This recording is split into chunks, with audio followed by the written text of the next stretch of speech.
Greetings to all. Myself, Dr. Linta Arora, Assistant Professor, Department of Botany, Government PG College Bara, Rajasthan. Today we are going to study about wheat plant.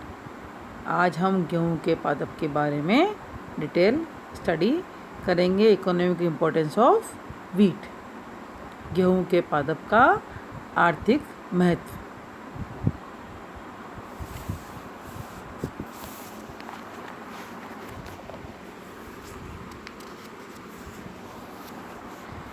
गेहूं जो है, wheat है, ये एक प्रमुख फसल है जो विश्व के प्रत्येक भाग में उगाया जाता है.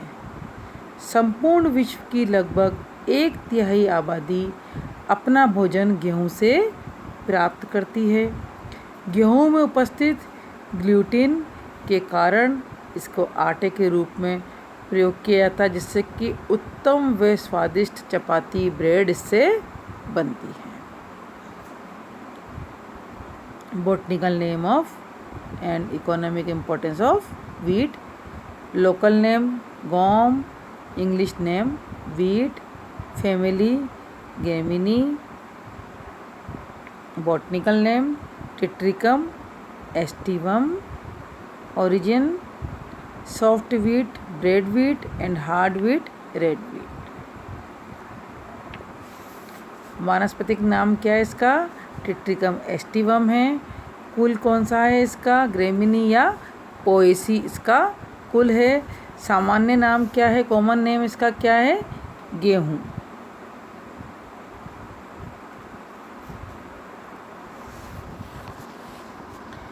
Wheat is the second most staple food in Bangladeshi people. Bangladeshi लोगों के लिए ये सेकंड स्टेपल फूड के रूप में जानी जाती है. Wheat grains are grounded into flour and customized in the form of chapati and bread. Soft wheat is used for making chapati, bread, cake, biscuits, pastry and other bakery product. Soft wheat का सब चीज़ों के लिए प्रयोग किया जाता है. Hard wheat is used for manufacturing sooji and सेमे.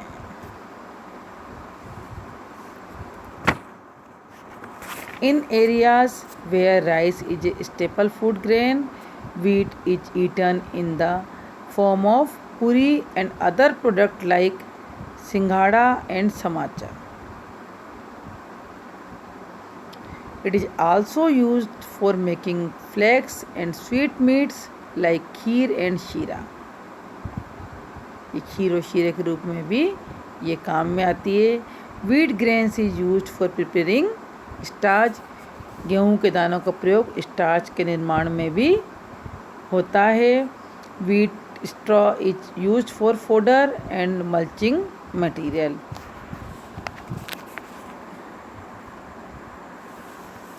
अब हम आते हैं ओरिजिन ऑफ व्हीट. गेहूं की उत्पत्ति कैसे हुई, हिस्ट्री, ओरिजिन एंड डिस्ट्रीब्यूशन, इन सब के बारे में आपको मैं बताती हूँ. प्राचीन सभ्यताएं जैसे इजिप्ट, ग्रीस, रोम, बेबीलोनिया आदि में गेहूं का उपयोग प्रचलित था. पुरातत्वीय क्षेत्रों जैसे इराक के जारमो व ईरान व सीरिया में गेहूं के सबसे पुराने कार्बोनाइज्ड दाने प्राप्त हुए हैं, कार्बोनाइज्ड ग्रेन्स प्राप्त हुए हैं. यहाँ गेहूं की जंगली जाति एनेकॉर्न व टिमर प्राकृतिक रूप से पाई जाती है. ऐसा माना जाता है कि इस क्षेत्र से गेहूं का प्रसार अन्य क्षेत्रों में हुआ.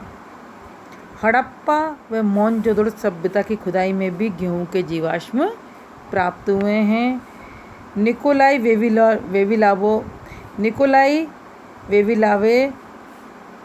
वेविलोव की जो परिकल्पना करते हैं, निकोलाई वेविलोव की परिकल्पना है. निकोलाई वेविलोव के अनुसार गेहूं की उत्पत्ति मल्टीपल ओरिजिन है उनका. जैसे कि मृदु गेहूं जो सॉफ्ट गेहूं है अफगानिस्तान के पर्वतीय क्षेत्रों में, दक्षिणी पश्चिमी हिमाचल में. डूरम गेहूं एबिसिनिया ग्रीक व अल्जायरा से इनकार्न गेहूँ एशिया माइनर से उत्पन्न हुआ। एशिया तथा यूरोप में गेहूँ का तेज़ी से प्रसार तथा इसकी खेती चीन में एशिया व यूरोप में गेहूँ का तेज़ी से प्रसार हुआ। इसकी खेती चीन सिंधु घाटी ईसा पूर्व में की जा रही है। इस समय यहाँ इनकॉर्न गेहूँ उगाया जाता है। नए विश्व में गेहूँ को मेक्सिको में प्रवेश कराने का श्रेय कोलंबस को है। इसके बाद इंग्लैंड व मेनासेट में गेहूँ का प्रवेश हुआ।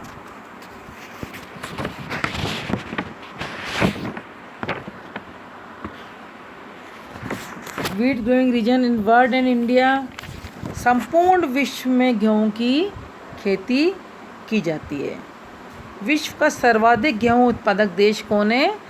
अमेरिका है, जो कुल विश्व का जो जितना भी गेहूँ का उत्पादन होता है उससे 1/4 भाग अमेरिका अकेला उत्पादित करता है। भारत का गेहूँ उत्पादन की दृष्टि से विश्व में चौथा स्थान है। भारत में चावल के बाद खेती की जाने वाली फसलों में गेहूँ का दूसरा स्थान है। भारत में गेहूँ की फसल की खेती उत्तर प्रदेश, पंजाब, हरियाणा, मध्य प्रदेश, बिहार, राजस्थान, महाराष्ट्र आदि राज्यों में की जाती है।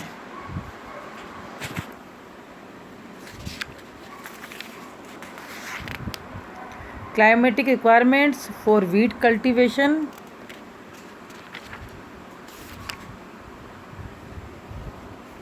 व्हीट कल्टीवेशन के लिए किस तरह की जलवायु चाहिए? Wheat is a temperate crop but widely adapted to varying climate condition. It needs cool, dry and clear climate for better growth and yield. The optimum temperature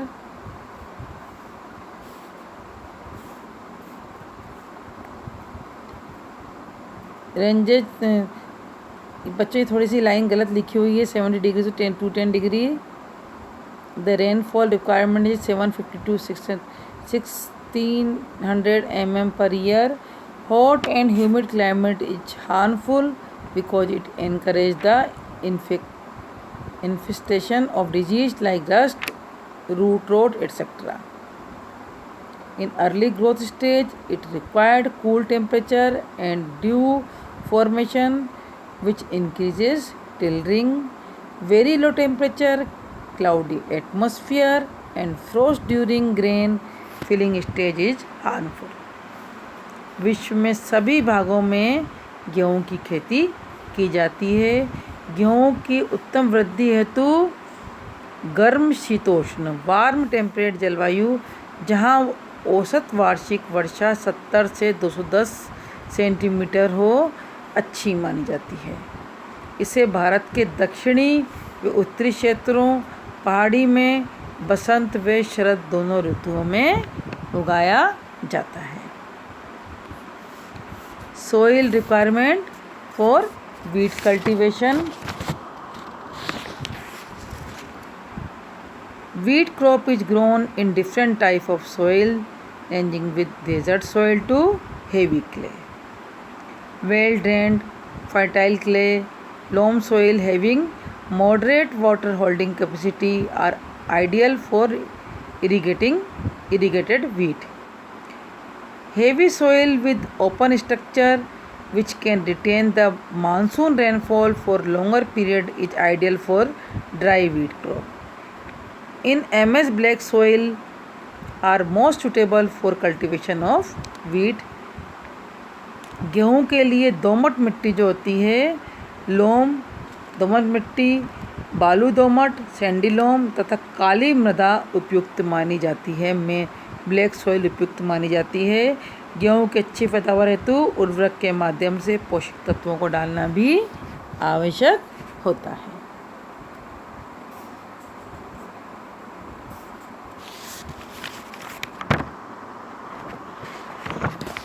sowing time, the बुआई का समय। The sowing time of wheat depend upon temperature, type of cultivation, and example dry or irrigated and duration of wheat varieties. In Maharashtra, optimum sowing time is late October to early November. Maharashtra में कब है इसका time बोने का? Late अक्टूबर से early नवंबर है.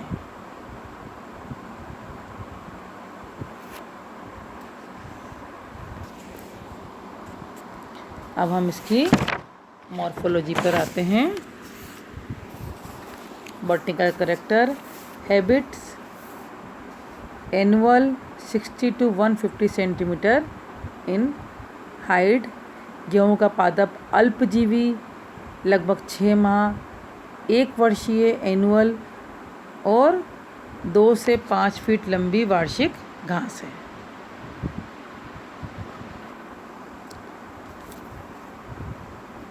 Stem tufted, jointed with nodes, internodes, hollow leaves, hollow internodes, hollow leaves, linear parallel venation, sheltering leaf base, ligulate. पौधा इसका उधर व अशाखित होता है.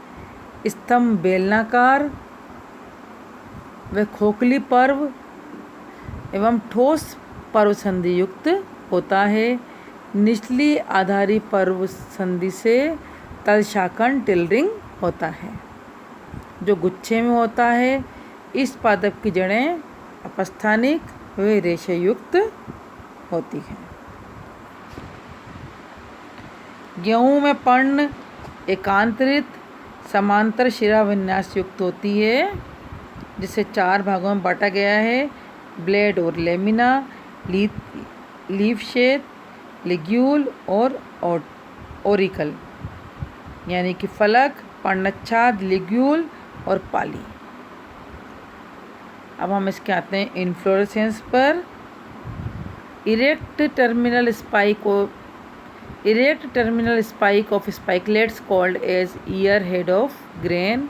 Flower grouped into 15 to 20 spikelet arranged alternately on rachis. Each spikelet with 2 to 6 flowers. Only 2 to 3 flowers are fertile and produce grains. गेहूं के पादप का पुष्पक्रम स्पाइकलेट से बना एक टर्मिनल स्पाइक प्रकार का होता है. पुष्पक्रम में रेकिस जिगजैग क्रम में लगा होता है. प्रत्येक पर्व संधि पर स्पाइकलेट एकांतर क्रम में व्यवस्थित होते हैं. प्रत्येक स्पाइकलेट में 4 से 5 पुष्प होते हैं जिनमें प्रत्येक पुष्प 2 ग्लूम द्वारा गिरा होता है.